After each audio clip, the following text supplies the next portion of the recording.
Dentro del curso de modelo de actuación docente en el área de educación física y deporte para la modalidad de educación especial, esta es una presentación referente al trabajo escrito que vamos a subir a plataforma.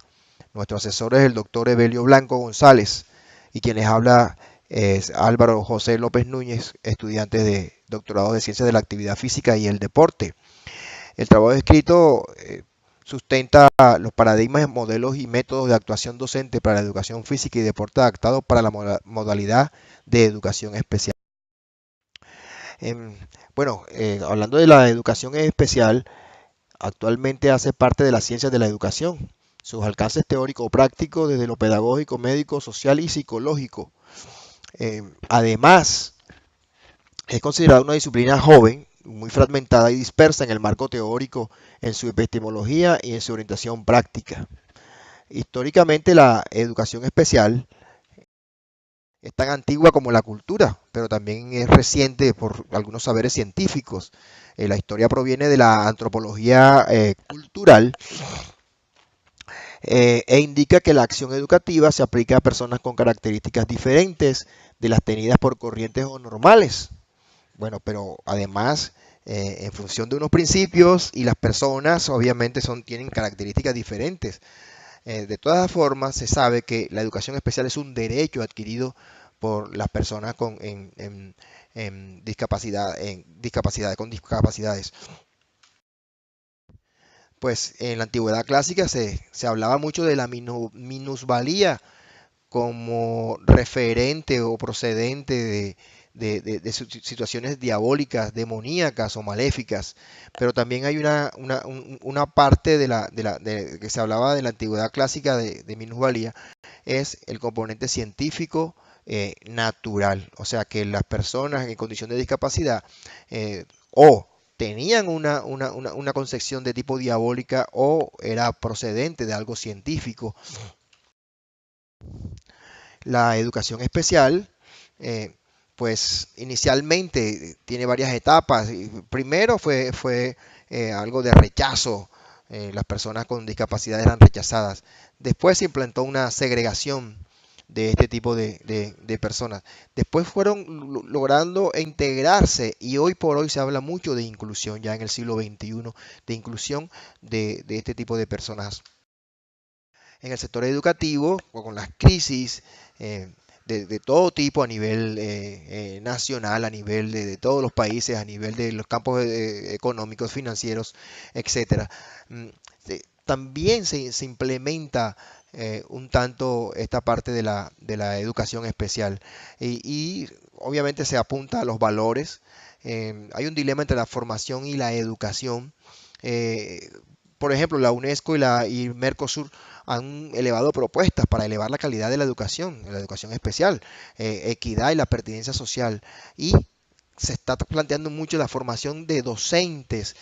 ¿Para qué? Para que ellos se van a formar idóneamente para trabajar en educación especial, integrar, ¿no es cierto?, la inclusión de estas personas y aumentar o mejorar la calidad de la educación.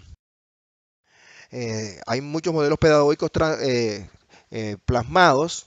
Por ejemplo, en 1960 se empezó a hablar de ellos como el modelo espectro de enseñanza.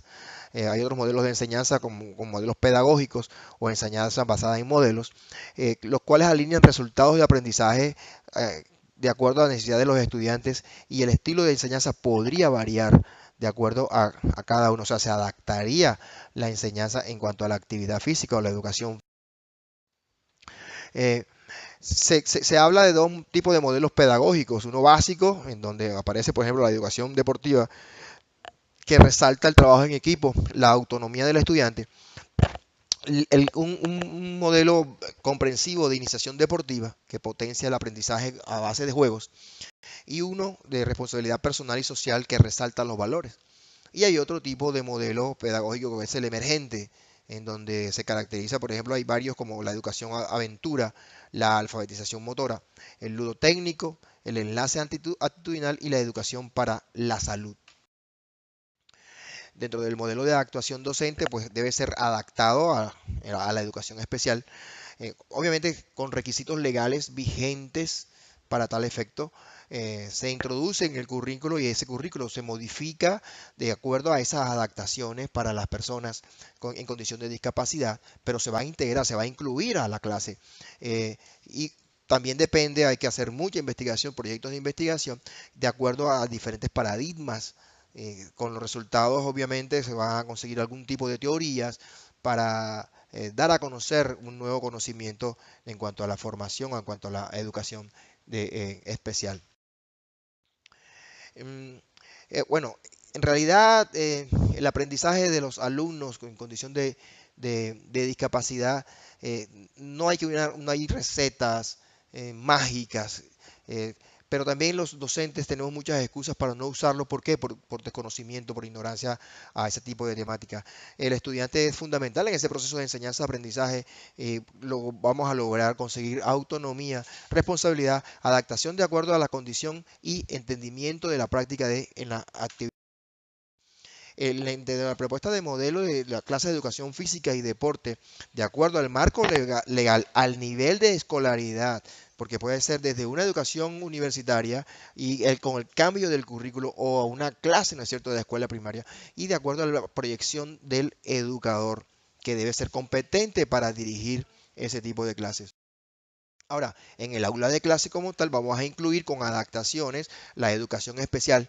Y yo propongo, por ejemplo, una clase de educación física en un colegio de escuela primaria o inclusive en la jornada de bienestar universitario en las instituciones de educación superior de 6 horas de clase semanal, distribuidas en 2 horas cada vez, de tipo lúdico gimnástico, en donde vamos a agregar saberes, por ejemplo, una competencia de cualquier tipo, y al final de la competencia se puede preguntar, por ejemplo, las tablas de multiplicar o alguna competencia en castellano, alguna competencia, no sé, de ciudadana, etcétera. Y eso cada semana va acumulando puntos de acuerdo a grupos o de acuerdo a tipo individual, o hacer esas competencias en binas o en tríos o con 4 personas o todo el salón, incluyendo a todos los participantes. Y al final de la semana va a haber ganadores, que todos van a ser ganadores, entre otras cosas, todos de alguna manera de acuerdo a algún tipo de categoría. Eh, Se empezaría la clase con unas pruebas o con un precalentamiento, con algo de flexibilidad a toda la clase. Y por ejemplo, hay juegos que se pueden resolver de acuerdo a la capacidad de cada estudiante. Yo pues traigo a colación uno que se usaba mucho en mi edad de niño, como lo que se llamaba la peregrina, en donde con un disco se marcaba el piso, con algunos cuadros se tiraba el disco, se saltaba o se pasaba de disco a disco y después se recuperaba el disco, y bueno, mientras menos errores tuviera, ahí se iba ganando. El otro es conocido como la lleva, en donde hay una persona que es el de la el que va a perseguir a los demás de la clase y va tocándolo hasta que lo alcance, y este va pasando después, por esa razón se llama la lleva. También otorgaría puntos. Y otro que llamamos el kimball, que son dos equipos, uno enfrente del otro y personas en la mitad con un balón de hule, tira la pelota y cada vez que alguien golpea a otro, pues va saliendo del ejercicio, y eso también podría estar otorgando puntos. Es una idea muy general y muy global para incluir en los juegos de tipo lúdico y gimnásticos a los estudiantes. Ahora, obviamente que el Ministerio de Educación Nacional, en el caso de Colombia, Coldeportes, las Secretarías de Educación, los planes de desarrollo territoriales, las escuelas y las instituciones de educación superior aportarían a esta propuesta de modelo. eh, ¿Para qué? Para que sea inclusive, sea incluida dentro de toda la escolaridad y los siguientes niveles de escolaridad, inclusive hasta la educación superior. Las discapacidades pueden ser motoras, visuales, auditivas, cognitivas, pero yo creo que se pueden involucrar todos los estudiantes a ese tipo de ejercicios. Estas son las referencias bibliográficas y espero pues que sea aceptado como tal. Muchísimas gracias.